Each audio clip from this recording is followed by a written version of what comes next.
सम्माननीय महाशया एक सुस्थ चरित्रवान समाज गठन में जगर प्रमुख भूमिका रही योग शिक्षा को निजर पेशा भाव में ग्रहण करी आपण गत 15 वर्ष धरी छात्र छात्री को योग शिक्षा प्रदान कर आपण योग को केवल वृत्ति नुहे जीवन व्रत भाव ग्रहण कर आपण एकमात्र वार्ता होउची सुस्थ शरीर और सत् चरित्र गठन एवं आपण ए दिगरे समर्पित भाव कार्य जारी रखिछंती जो निष्ठापर योग शिक्षक भाव आपण छात्र छात्री मान विभिन्न पद्धति योग तार उपदेयता और शरीर को किभली सुस्थ सतेज रखा जाई परिबो से दिगरे उचित दिग्दर्शन मध्य देई आछंती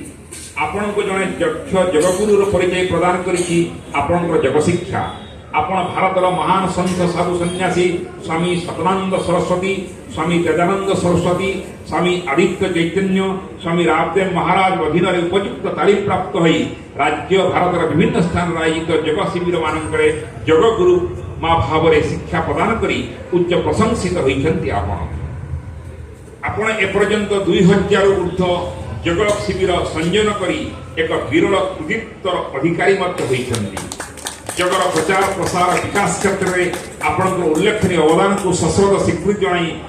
आज रायरंगपुर आयोजित अनुष्ठान त्रयोदश स्नातक उत्सव अवसर में आपण को परिक्रमा उत्कर्ष सम्मान 2023 प्रदान करी आमे गौरवान्वित आपण दीर्घ जीवन निमते महाप्रभु श्री जगन्नाथ निकट में प्रार्थना करुअछु गभीर श्रद्धा सम्मान सह आपण गुणमुग्ध परिक्रमा परिवार वर्ग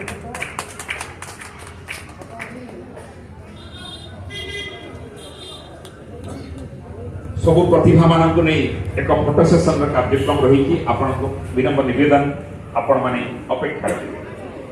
श्री प्रणव कुमार महंत विशिष्ट चित्रशिल्पी रायरंगपुर माननीय आपण हस्तर रंग तुणीर जादुकारी स्पर्श अंकित छवि मान